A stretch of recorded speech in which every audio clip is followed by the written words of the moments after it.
स्वागत है आपका हमारे चैनल पर। मैं हूं आपके साथ शिप्रा सैनी। पश्चिम बंगाल हिंसा को लेकर कोलकाता हाईकोर्ट ने ममता बनर्जी को बड़ा झटका दिया है। राष्ट्रीय मानवाधिकार आयोग को अब बंगाल हिंसा और बंगाल से जिन लोगों ने प्लान किया है उनकी जांच के आदेश कोलकाता हाईकोर्ट ने दे दिए हैं। तो अब पश्चिम बंगाल हिंसा की जांच एनएचआरसी करेगा, ये आदेश मिल चुके हैं और इसके बाद अब ममता बनर्जी की मुश्किलें बढ़ने वाली हैं। तो पश्चिम बंगाल में विधानसभा चुनाव नतीजों के बाद जो हिंसा हुई है, जो लोग मारे गए हैं, जिन्होंने पलायन किया है, उसको लेकर कोलकाता हाईकोर्ट ने यह बड़ा फैसला सुनाया है। ममता बनर्जी को बड़ा झटका देते हुए अब राष्ट्रीय मानवाधिकार आयोग को जांच के आदेश दे दिए हैं। तो चुनाव नतीजों के बाद पश्चिम बंगाल में बड़े पैमाने पर हिंसा हुई है और जिस तरीके से वहां बीजेपी कार्यकर्ताओं की हत्याएं की गई हैं, लोगों को प्रताड़ित किया गया है और यही वजह है कि भारी संख्या में लोगों ने पश्चिम बंगाल से पलायन भी किया है। असम के शिविर कैंप में लोग रह रहे हैं, जिसको लेकर कोलकाता हाईकोर्ट में लगातार सुनवाई चल रही है। कई याचिकाएं बंगाल हिंसा को लेकर जिन लोगों ने पलायन किया है उन्हें वापस बुलाया जाए, इसको लेकर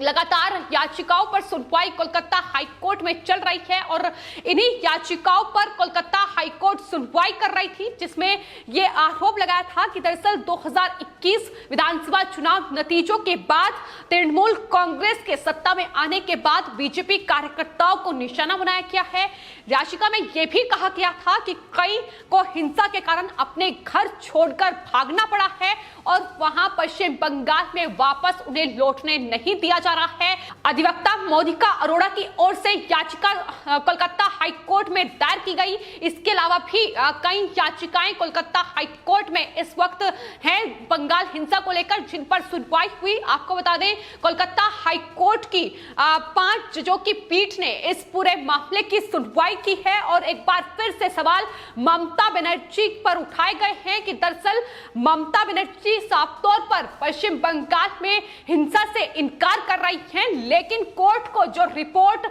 मिली है, तमाम रिपोर्ट, फिर चाहे वो कानूनी सेवा प्राधिकरण ने प्रस्तुत की हो या तमाम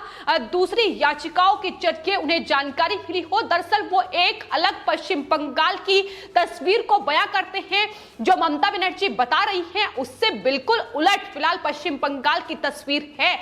और यही वजह है कि कोलकाता हाईकोर्ट के मुख्य न्यायाधीश राजेश जिंदल की अध्यक्षता वाली इस 5 न्यायाधीशों की पीठ ने यह फैसला सुनाया है कि अब इस पूरे मामले की जांच राष्ट्रीय मानवाधिकार आयोग करेगा, जिसके बाद ममता बनर्जी की मुश्किलें बढ़ना तय हैं, क्योंकि तमाम जो आयोग हैं वो पश्चिम बंगाल में हिंसा प्रभावित इलाकों का दौरा कर चुके हैं और राष्ट्रीय मानवाधिकार आयोग भी पश्चिम बंगाल के हिंसा प्रभावित इलाकों का दौरा कर चुका है, अपनी रिपोर्ट तैयार कर चुका है कि किस तरीके की स्थिति फिलहाल पश्चिम बंगाल में बनी हुई है, किस मजबूरी में वहां पीड़ित परिवार रह रहे हैं, किस तरीके से उन्हें प्रताड़ित किया जा रहा है। टीएमसी के गुंडे लगातार उन्हें निशाना बना रहे हैं, उनके घरों में आगजनी की जा रही है और वो लोग पलायन को मजबूर हो रहे हैं। तो फिलहाल तमाम रिपोर्ट उनके पास है। तो आपको बता दें, हाल ही में राज्यपाल जगदीप धनखड़ ने दिल्ली का दौरा किया और बंगाल हिंसा को लेकर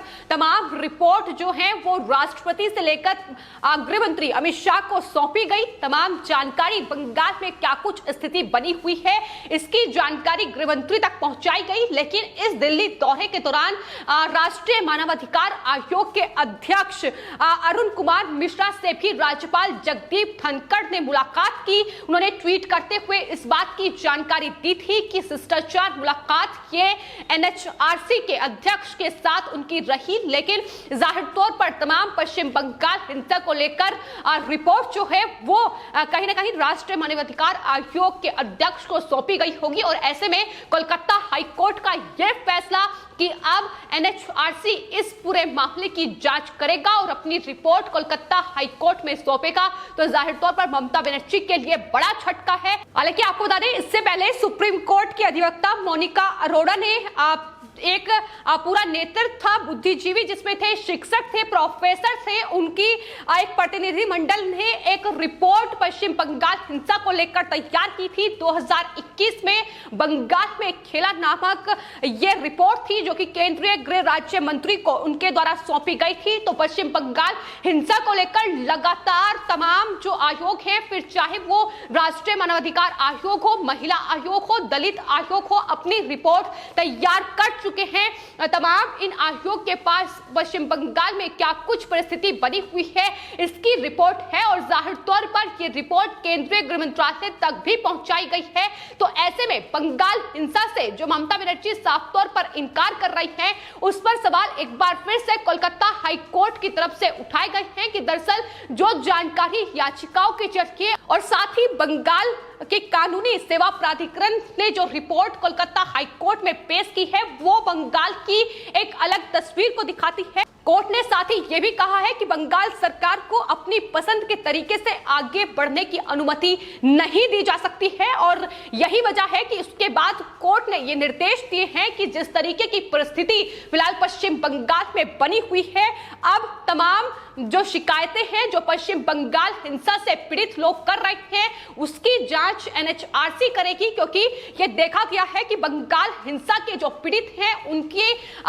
कोई भी नहीं सुन रहा है। फिर चाहे वो पश्चिम बंगाल की पुलिस हो या सरकार हो, तमाम लोग ये शिकायत कर रहे हैं कि दरअसल अगर वो पुलिस थाने में शिकायत दर्ज कराने के लिए चाहते हैं तो वहां से मुजरिम के तौर पर उन्हें वापस लौटना पड़ता है, उनकी शिकायत तक दर्ज नहीं करी जाती है। तो ये फिलहाल पश्चिम बंगाल की हकीकत है जिसे लगातार पश्चिम बंगाल हिंसा के पीड़ित परिवार बयां कर रहे हैं और पलायन जिन लोगों ने किया है, अब वो बंगाल उन्हें लौटने नहीं दिया जा रहा है। इसको लेकर भी लगातार शिकायत जो है वो कोलकाता हाईकोर्ट में की जा रही है। तो इन्हीं तमाम चीजों पर टिप्पणी कोलकाता हाईकोर्ट की 5 जजों की बेंच के द्वारा की गई और तमाम शिकायत जो पश्चिम बंगाल हिंसा के पीड़ित परिवार दर्ज करा रहे हैं उनकी जांच करने के लिए अब एनएचआरसी की एक समिति गठित करने का निर्देश जो है वो कोलकाता हाईकोर्ट की ओर से दिया गया है और अब इस पूरे मामले की जांच एनएचआरसी करेगी और ममता बनर्जी जो लगातार हिंसा से इनकार कर रही हैं, अब आने वाले वक्त में उन्हें भी जवाब देना होगा कि आखिर किस तरीके से पश्चिम बंगाल में यह हिंसा हो रही है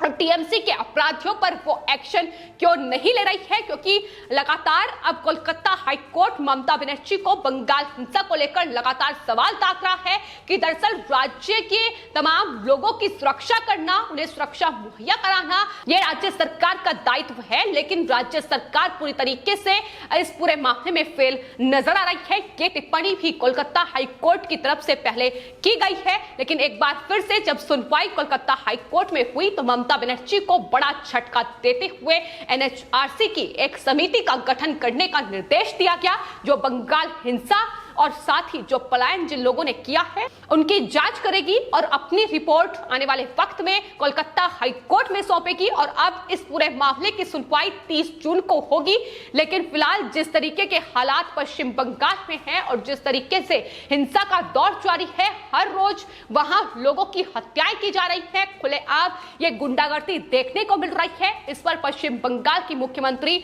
और साथ ही पुलिस प्रशासन मूक दर्शक बना हुआ है। राज्यपाल जगदीप धनखड़ लगातार ममता बनर्जी से यह अनुरोध कर रहे हैं कि बंगाल में कानून व्यवस्था बहाल की जाए, लोकतंत्र को पनपने दिया जाए, लेकिन ममता बनर्जी जो बिल्कुल कहीं ना कहीं चुप्पी साधे बैठे हुए हैं। जाहिर तौर पर आने वाले वक्त में कोलकाता हाईकोर्ट जिस तरीके से कार्रवाई कर रहा है, जवाब ममता बनर्जी को देना होगा। तो फिलहाल पश्चिम बंगाल हिंसा को लेकर अब ममता सरकार जो लगातार कार्रवाई करने से इनकार कर रही है और हिंसा से ही इनकार करती नजर आ रही है। अब जब राष्ट्रीय मानवाधिकार आयोग पश्चिम बंगाल हिंसा की जांच करेगा तो जाहिर तौर पर ममता बनर्जी के तमाम जो कारनामे हैं, जिस तरीके से वो लगातार हिंसा कर वहां बीजेपी कार्यकर्ताओं, बीजेपी वोटर्स को डराने और धमकाने का ये काम कर रही है, वो बेनकाब होगा। ममता बनर्जी को जवाब देना होगा। राज्यपाल जगदीप धनखड़ ने जो मुलाकात एनएचआरसी के अध्यक्ष से की है। पश्चिम बंगाल हिंसा को जो रिपोर्ट दी है